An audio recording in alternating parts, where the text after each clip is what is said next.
You ever look around at your family and wonder if everything you believed about them, about yourself, was just smoke and mirrors?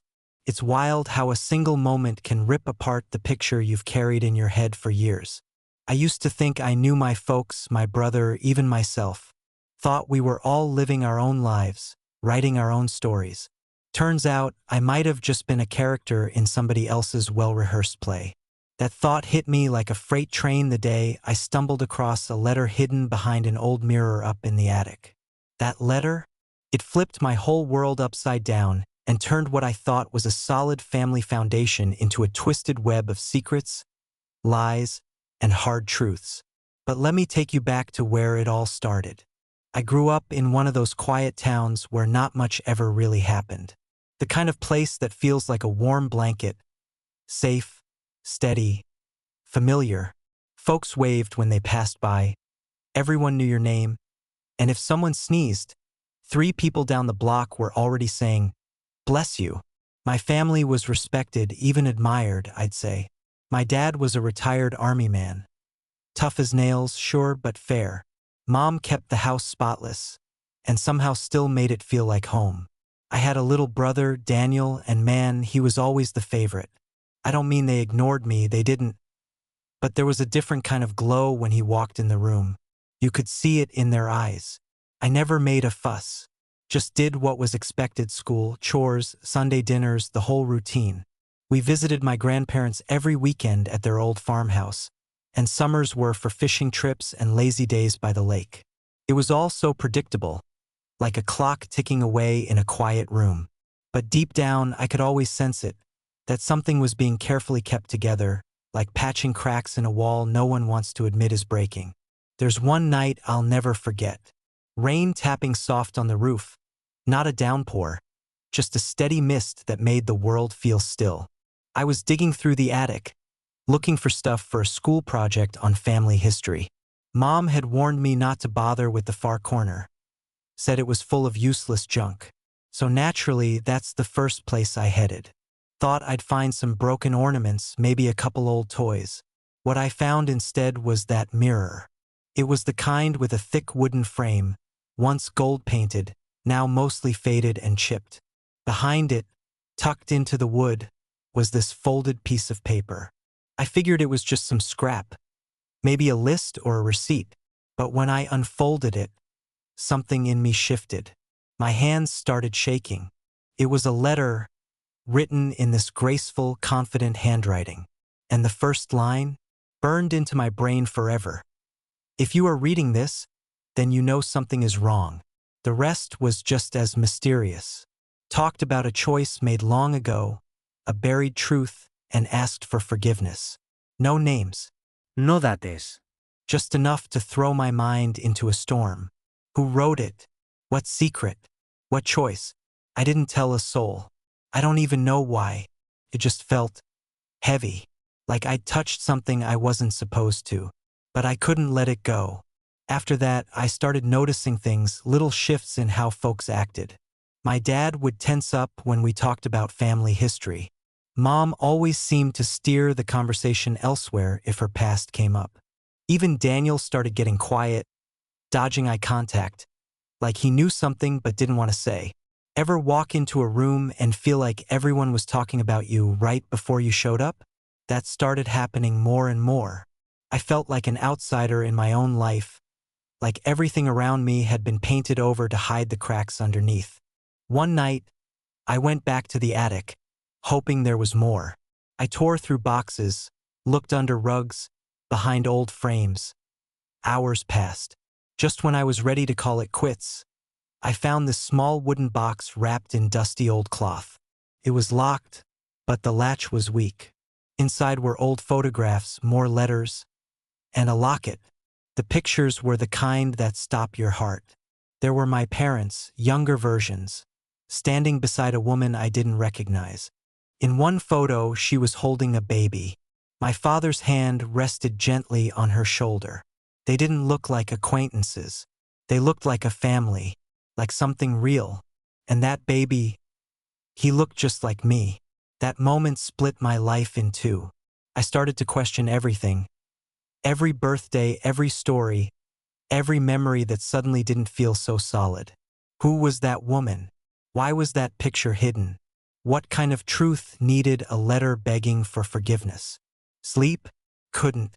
Food? Didn't care. My brain was running wild, trying to stitch together the pieces of a puzzle I never even knew existed. What if I wasn't who I thought I was? What if the life I'd been living was built on someone else's lie? It's a scary thing, looking in the mirror and not recognizing your own reflection. But I couldn't walk away.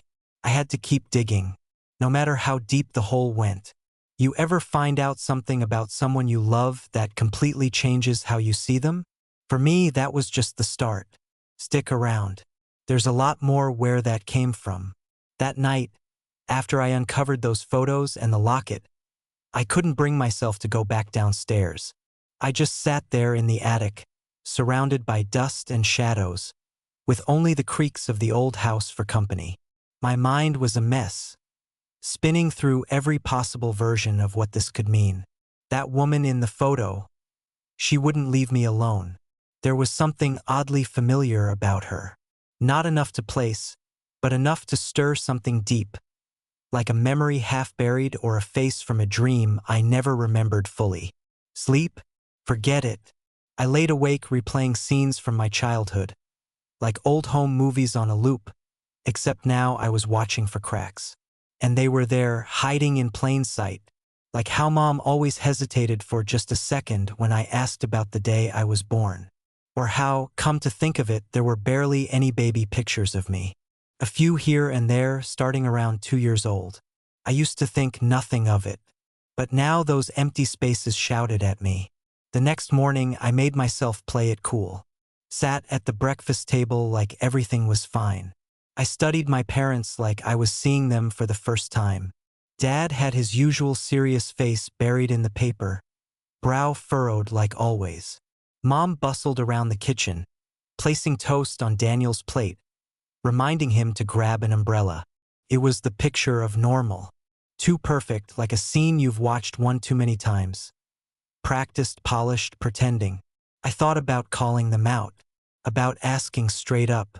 But something stopped me. Maybe it was fear of the answer. Or maybe I wasn't ready to rip off that bandage just yet. So instead, I stayed quiet. I watched. I listened. And then I started digging deeper. Each night after that, I snuck back up into the attic. Looked through boxes I hadn't touched before. Opened up old books. Sifted through piles of forgotten paper. That place felt like a time capsule, full of secrets that hadn't seen daylight in decades. One evening, I cracked open a book of poetry, and tucked inside was another letter. This one was addressed to someone named Eleanor.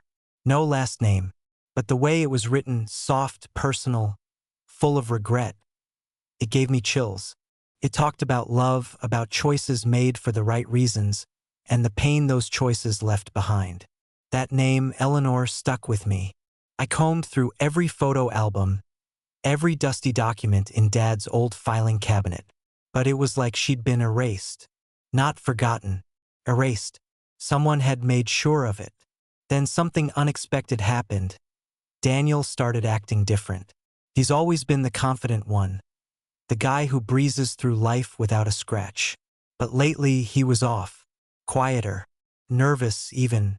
Once, I caught him just staring at me. Not the usual brotherly look, but something deeper, like guilt, or maybe fear. Couldn't tell. But I had a feeling. Whatever I had stumbled into, he wasn't as in the dark as I thought. You ever feel like the people you trust most are keeping something from you? Something big? That was my life now. Every word felt rehearsed. Every moment heavy with things left unsaid. I kept all the pieces I'd found in a box under my bed.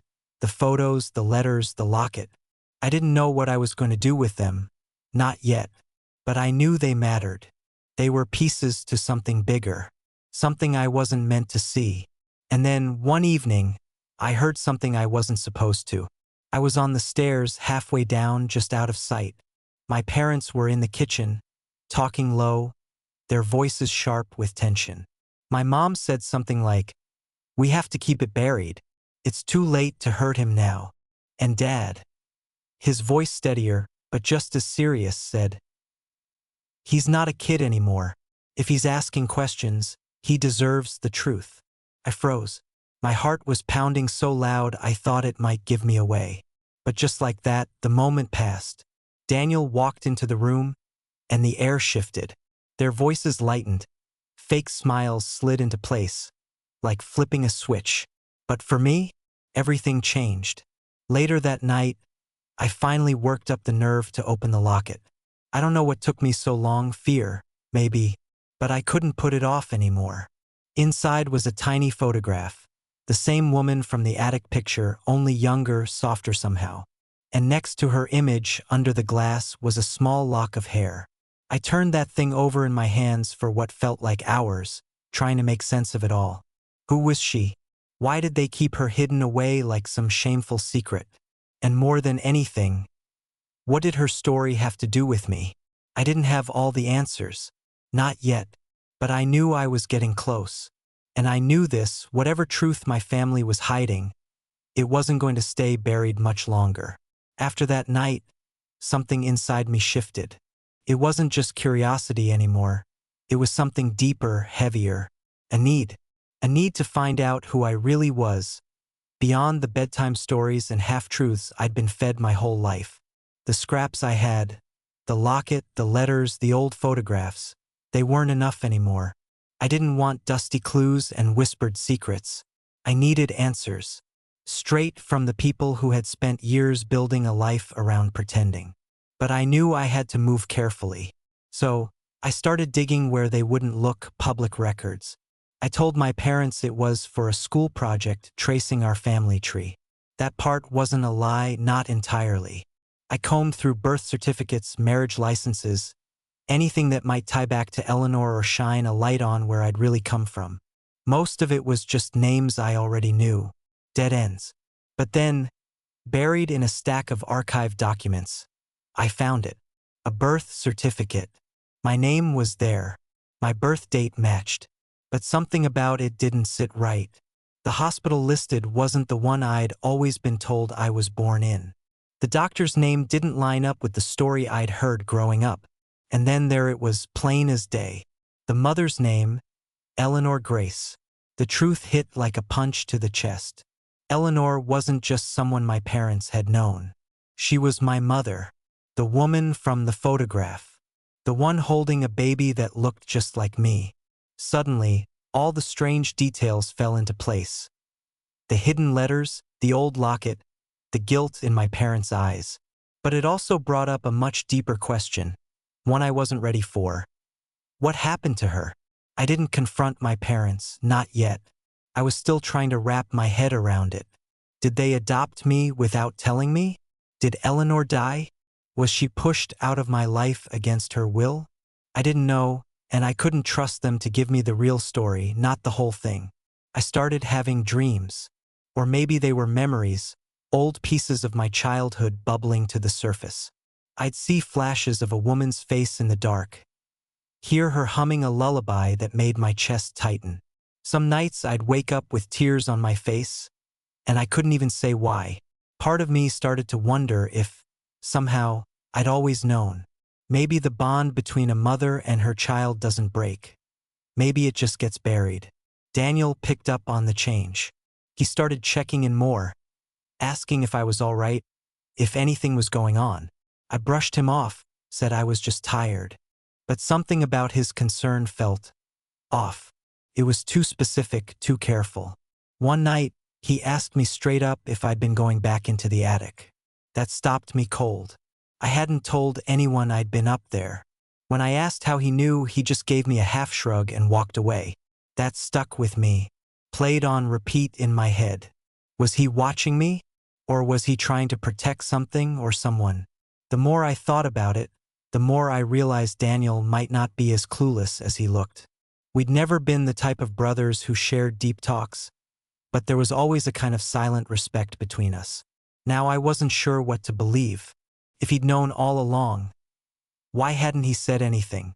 Then one afternoon, I came home earlier than usual and caught him in my room. He was standing near my bed, staring down at the box where I kept everything. The photos, the letters, the locket. He didn't touch anything. Just stood there with his hands in his pockets, like he was lost in thought. When he noticed me, he didn't flinch. Just nodded, walked past me, and left without saying a word. That night, the box was gone. Panic hit me like a wave. I tore through my room, flipped over drawers, pulled up rugs, checked every hiding spot I could think of. Nothing. It was like the ground had vanished under me. Everything I'd collected, every piece of the truth I'd managed to hold on to, gone. And with it, whatever little trust one had left. I didn't go after Daniel right away. Couldn't. I was too angry, too shaken. My thoughts were all over the place. So I did what I always did when I needed quiet. I went back up to the attic. But something about that space had changed. Felt colder now, emptier somehow. Like the house itself was warning me, "You're getting too close." Still, I kept looking. Just as I was about to give up, I noticed a floorboard near the far corner that looked a little off. Warped, raised at the edge. I pried it up slowly. Beneath it was a small cloth pouch, worn and stained with time. Inside were more letters, dozens of them. But these weren't from my father. They were from Eleanor. Her voice came through those pages like a wind through the trees. Raw, aching, full of love and sorrow. She had fought for me. She had begged not to be separated. She wrote about being turned away, about visits denied, moments stolen, and promises made in fear. She wrote to me, even when she wasn't allowed to see me, hoping someday I'd come looking. Hoping someday I'd find her words and know that I was never forgotten. And in that moment I felt it. I felt her. I had found her. Now the only question left was what I was going to do with her truth. The attic became my refuge. Not because it was cozy or welcoming, but because it was the only place left where I could still feel close to her. To Eleanor. Her letters, each one written in shaky ink on paper gone brittle with time, felt like whispers from another life. She wasn't just a shadow anymore. She was real. Her words brought her to life in my mind, and in that quiet, dusty space, it almost felt like we were speaking. Every letter was a window into her heartbreak. She wrote about watching me from afar, praying for just a glimpse. She mentioned names I didn't know, people who helped her, others who didn't. What shook me most were the dates. Some of these letters were from years after I'd been told she was gone, which meant she hadn't just been erased from my story. She'd been hidden, alive and grieving, just beyond reach. Some notes hinted at visits. One described a day she stood across from the schoolyard, watching me play. She wrote about my laugh, how it echoed like hers once did, how I had my father's eyes but her smile. She said she almost crossed the street, but stopped, afraid of what might happen if she did. I read that part over and over, trying to picture her. Standing there alone, full of love and pain, watching her child grow up like a ghost outside the window. I didn't understand how my parents could do this. What had happened between them and Eleanor that made them shut her out so completely? How had they made peace with such a decision? Or had they? The weight of it all made being around them unbearable. Every dinner felt like a lie wrapped in small talk. I sat there, chewing slowly, nodding along, while inside me a storm brewed louder each day. My mother's smile felt stretched too thin. My father's quiet seemed heavier. And Daniel, he barely looked my way anymore. Then one night, out of nowhere, he spoke. It was late. The house had gone quiet. I was sitting alone in the living room, the lights off, reading another of Eleanor's letters. Daniel walked in.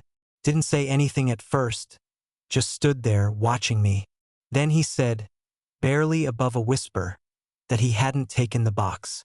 Said he found it on my bed and moved it because he was afraid someone else might stumble on it. I wanted to believe him. I really did. But that seed of doubt was already planted. He sat down beside me, and for the first time in years, he didn't look so sure of himself. He looked small, unsteady. He told me he remembered Eleanor. Not much, but enough. Said a woman came once when he was little. Brought him a toy, a wooden bird. He remembered our mom crying after she left. Said our dad warned him never to speak of it again. That was when I realized Daniel had been living with ghosts too. He just buried them deeper, tucked them away and called it growing up.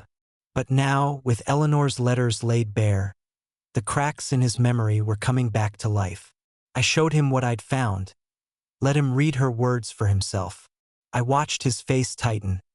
His eyes flick from line to line like he couldn't quite believe them. By the time he was done, his hands were trembling.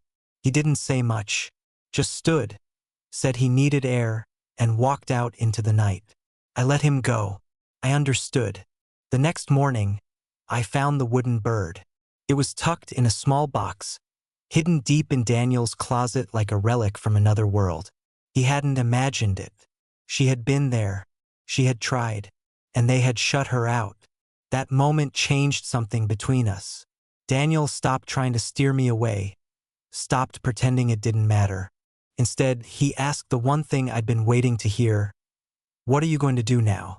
And truthfully, I didn't know. What do you do when you find out your whole life was built on someone else's heartbreak? That question stuck with me like a weight I couldn't shake. It followed me through the halls at school, kept me up at night, echoed in every quiet moment. I wasn't ready to confront my parents. Not yet. I wasn't sure I'd survive the fallout. So I did the only thing I could do. I kept digging. Eleanor had written about someone named Margaret, an old friend who helped her through the hardest years. No last name, no clear trail. Just a single line. Margaret's little cottage by the edge of town. I knew that area, just past the outskirts. Old houses, most of them sagging under the weight of time. Fences leaning. Hedges overgrown. A place forgotten by the rest of the world. One afternoon I went. The cottage was still there, weathered but standing, with ivy crawling up the siding like time itself was holding on. I walked up the narrow path, heart pounding, and knocked on the door. It creaked open, and an older woman stood there, sharp-eyed and cautious. But when I said Eleanor's name, her face changed. The suspicion faded. Something softer came through, something like recognition. She opened the door wide, and as I stepped inside, I felt it. A shift, like I'd crossed into another page of a story I had only just begun to understand. The woman opened the door and said her name was Margaret. Just that. No fuss, no hesitation. Her voice was calm, but there was something in it. A weight, like someone who's seen too much and lived to carry every bit of it. She didn't ask who I was or why I'd come.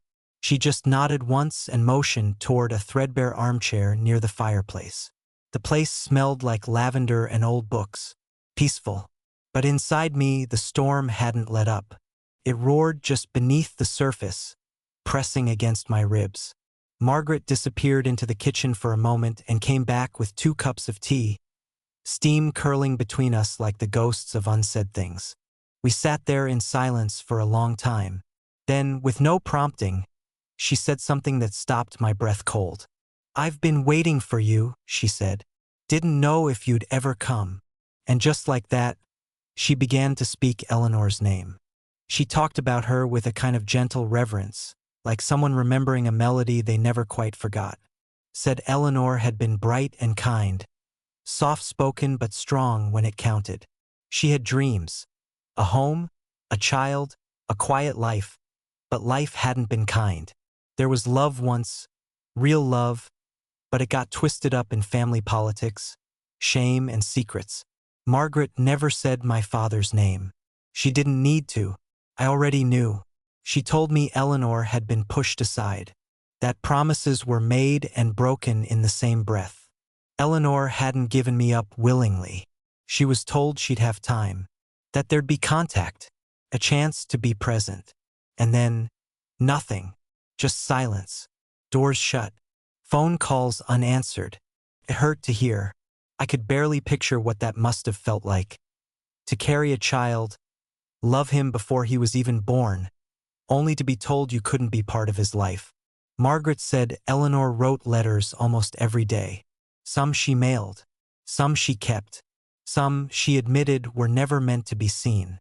She handed me a small bundle of them, tied together with a faded gray ribbon that looked like it had held sorrow for decades. Every word hit like a heartbeat. Her voice came alive in those pages, full of pain, but also love. She had never stopped believing in me, never stopped hoping I'd come find her. And now I had. Margaret spoke slowly, like each memory cost her something. I didn't interrupt. I just listened. I felt like I was sitting inside someone else's pain, wrapped in a story I hadn't asked for, but couldn't walk away from. Then she showed me a photograph. Said it was taken a few years before Eleanor died. Her hair was streaked with gray, but her eyes, they still had that spark. I saw myself in that photo, in the way she tilted her head, the way her hands rested in her lap. I had spent my whole life wondering who I looked like. And there she was, proof I hadn't just appeared out of thin air. Margaret looked at me, her voice quiet, and asked, "Do you hate them?" I didn't know what to say. I told her no, not fully. But I couldn't forgive them. Not yet. Not without answers. She nodded like she understood. Said there were still things I didn't know. Things Eleanor never wrote down. Things that might stay buried forever. Then she asked me something I wasn't ready for. "Do you want to see where she's buried?" We drove in silence. The road curled through the countryside, past trees stripped bare by the season. The cemetery was small, tucked behind an old stone wall, quiet, forgotten. She led me to a shaded corner under a tall oak tree. The grave was simple. Eleanor Grace. 2 dates. No inscription. No words to sum up the life or the love she carried all those years. I stood there for a long while. Didn't cry. Couldn't. I just felt empty, like I'd finally found the last piece of the puzzle. And what it showed was something I wasn't sure I was ready to see. I whispered to her. Just a few words. I don't even remember what. Then I placed my hand on the cool stone and made a quiet promise. I would not let her be forgotten. Not by me. Not by anyone. Back at the cottage, just before I left, Margaret handed me one last envelope. Said Eleanor left it for me in case this day ever came. Inside were only a few lines, but they cut deeper than anything I'd read before. She wrote, "Love doesn't disappear, even when it's silenced. Truth always finds its way home. And I have never, not for 1 second, stopped believing in you." I walked out of that house with the weight of a lifetime pressing on my shoulders. I had found her, but I had lost the chance to ever really know her. And now there was only one thing left to do. I had to go home. And I had to ask the people who buried her memory why. I came home just as the last bit of sun dipped behind the hills. The house stood there like it always had, neat, still, ordinary. But it didn't feel like home anymore. Not really. It felt like a stage, set for a moment that had been waiting for years to arrive. Every window, every door, seemed to hold its breath. Inside, my parents were in the living room. My mother sat knitting, her hands moving out of habit more than focus. My father, stiff and silent, watched nothing in particular. Daniel wasn't around. They both looked up when I walked in. Their expressions were calm, but I saw it, the uncertainty. Like they could sense it, too. The shift in me. I didn't ask them to sit. Didn't raise my voice. I just spoke. I told them I had found Eleanor's letters. That I had seen the pictures. That I had stood beside her grave. My voice stayed steady. There was no rage. Just a quiet ache and the kind of weight that comes when you're done pretending. For a long time, nobody said a word. Then my mother set her knitting down. Her hands trembled where they rested in her lap. She couldn't look at me when she started speaking. She said they never meant to hurt me, that they did what they thought was right. Back then, when Eleanor got pregnant, it was a scandal. My father's military career was at risk. Their families, the ones who smiled in photos and made decisions behind closed doors, threatened to cut them off. And Eleanor, she wasn't suitable. That's the word my mother used, and it made my stomach turn. Felt rehearsed. Like something they'd told themselves so many times, they forgot it was just a cover. But I wasn't done. I asked why they kept her out of my life completely, why they wiped her name from my story. That's when my father finally spoke. He said Eleanor had tried. She called, wrote, even came by once. But they were afraid. Afraid she'd confuse me, disrupt the life they had built. So they shut her out. He didn't justify it, didn't defend it. He just said it like a man confessing something he'd carried too long. He looked smaller somehow, worn. My mother finally met my eyes. Hers were red, and not from the knitting. She said she used to dream about Eleanor showing up at the door. Said she thought about telling me the truth more times than she could count. But fear always won. I wanted to yell, to demand why my right to know had been so easily dismissed. But I didn't. I stood there and let the silence do what words couldn't.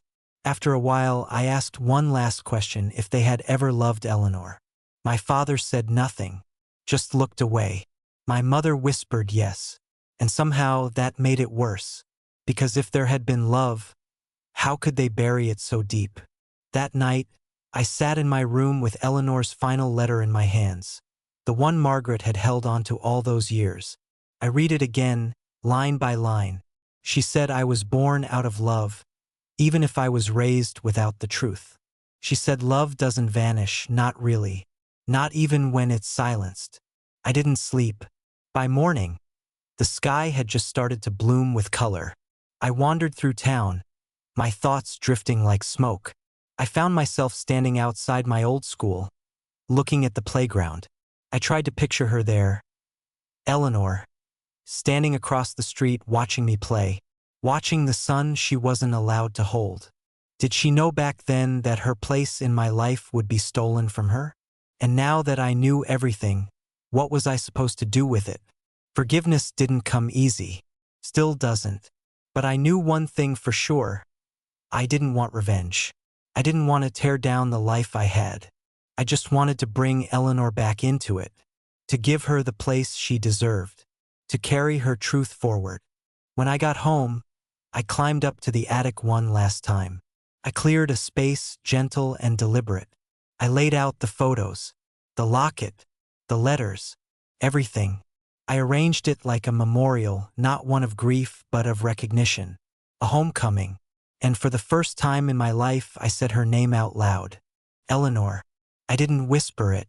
I let it ring out through the quiet, like the house itself had been waiting all this time just to hear it. In the days that followed, the house felt different. Not louder or busier, just lighter, like it had finally exhaled after holding its breath for years. The silence that used to feel heavy now felt like space. Space to think, to grieve, to maybe even begin to heal.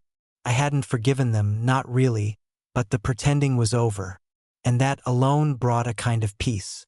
Daniel and I spoke more often now. Nothing dramatic, no long confessions or tearful reckonings, just small, steady moments.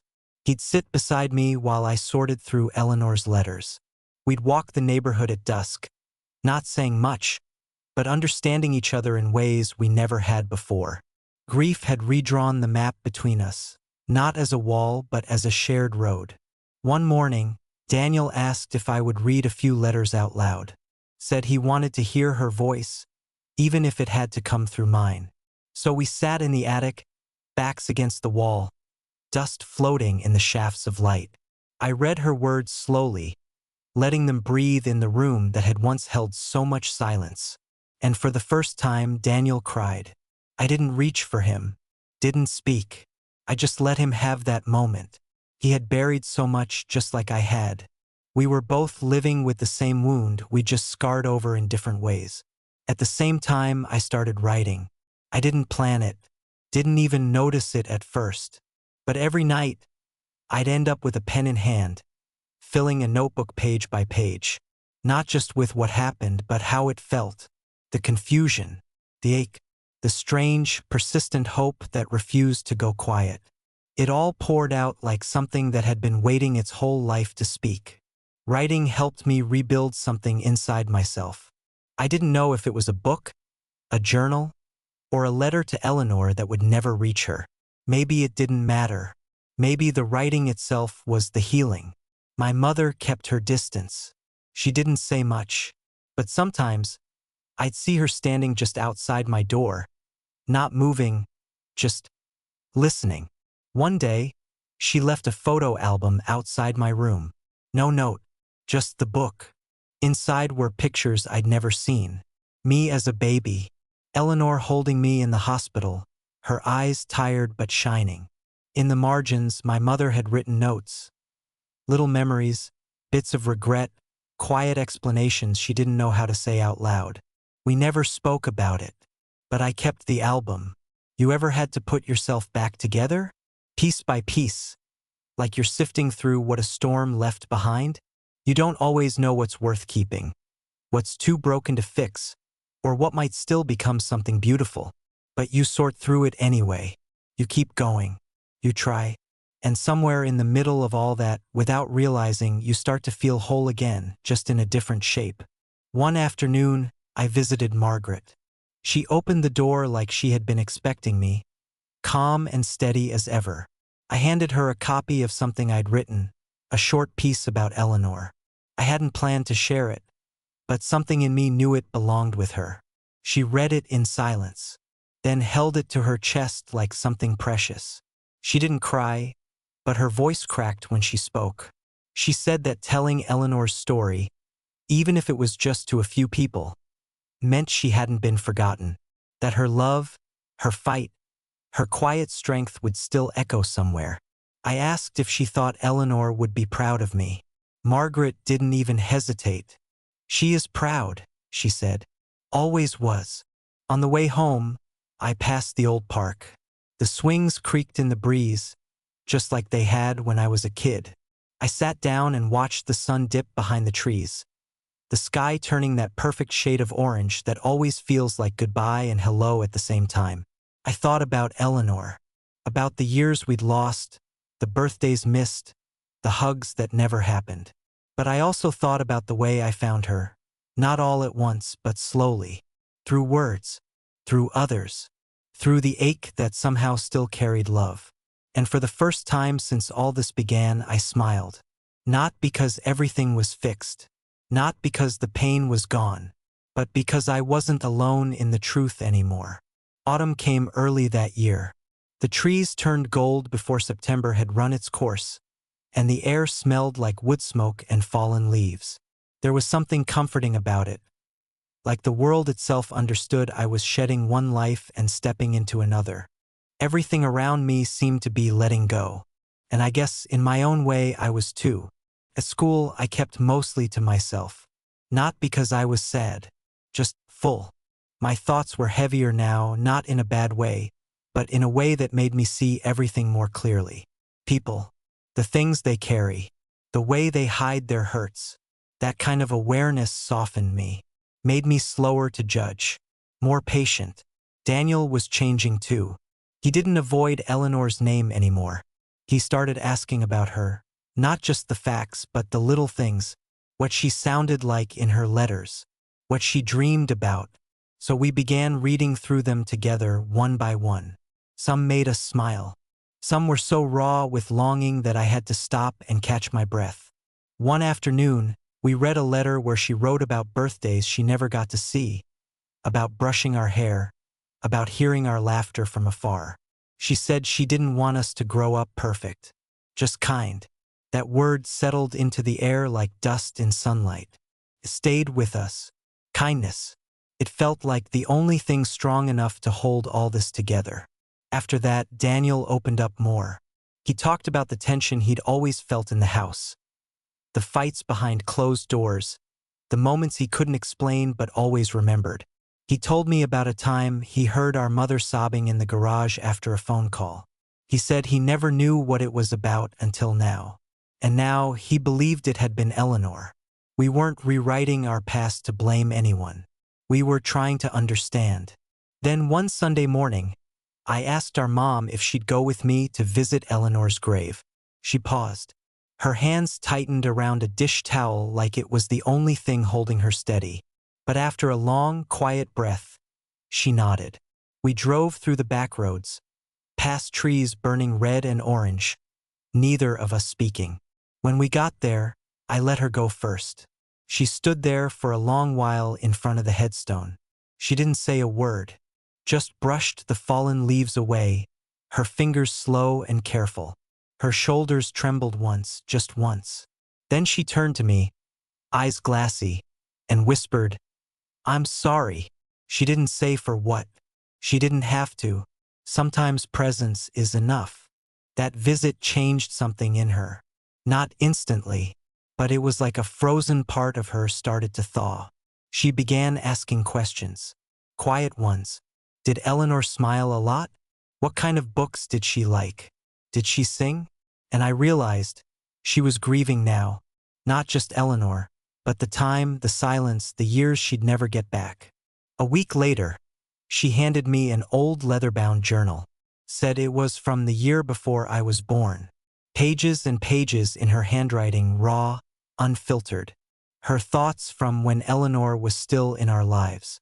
Reading it was like meeting someone I thought I knew, all over again. She wrote about fear, yes, but also about admiration, respect, even love.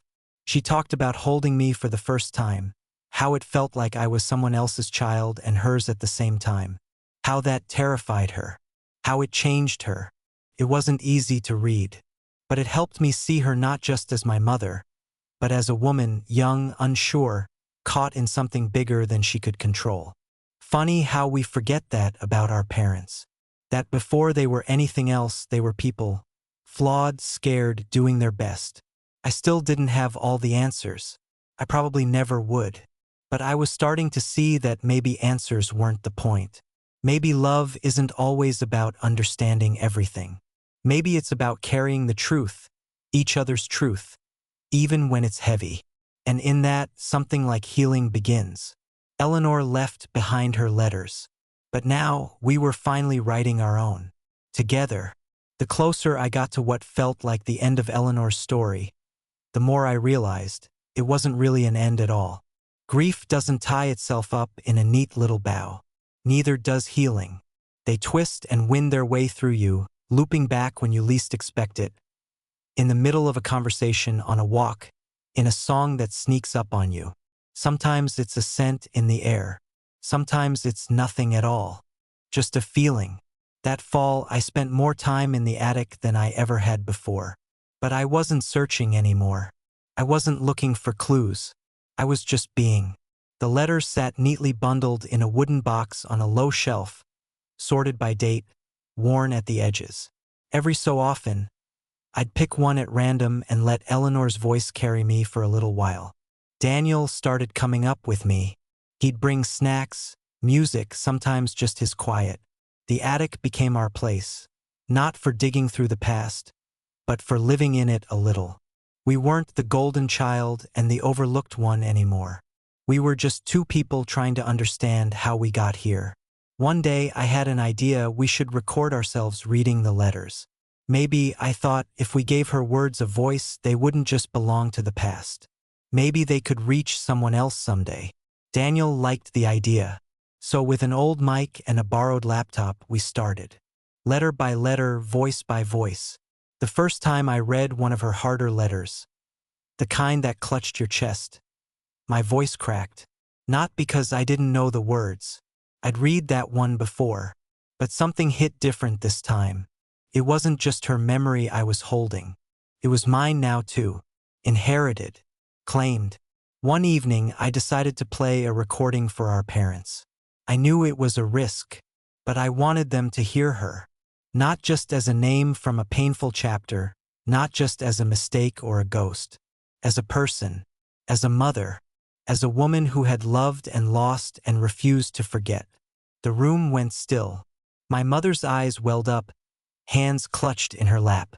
My father sat straight but unfocused, like the sound of her voice had knocked the air out of him. When it ended, no one spoke. Then, to my surprise, my father asked, "Can we hear another?" So we played one more. That became a tradition. Once a week, we'd sit, the four of us, and listen to Eleanor. No commentary. No debate. Just her voice filling the room like sunlight through dusty glass. And something changed.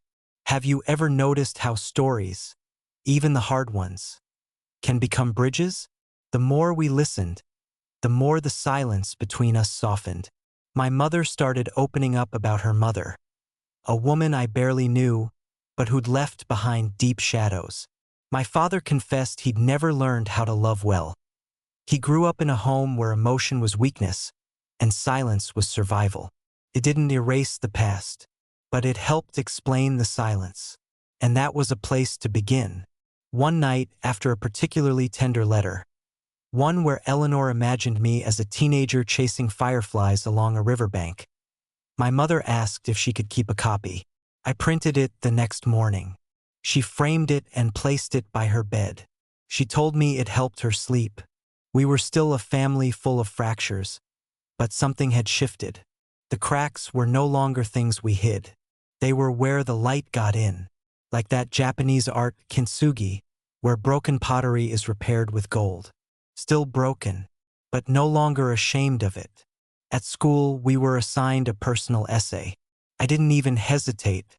I wrote about Eleanor, not just the story I uncovered, but what it taught me, about where we come from, about the silence that shapes us, about the kind of love that survives even when it's never spoken. I ended with a line from one of her letters. You may not know where you came from, but you can still choose who you become. That line stayed with me. It became a kind of compass pointing me forward. Because I understand now, Eleanor's story wasn't something separate from mine. It was the root. And from that root, I was learning how to grow. Winter arrived without announcement. The first snow came overnight, laying a soft, white hush across the rooftops and bare branches. I woke to a world that felt like it was holding its breath. Everything still, everything quiet. And for the first time in months, I felt something close to peace. Not closure. Stories like mine don't really end that cleanly, but a kind of stillness.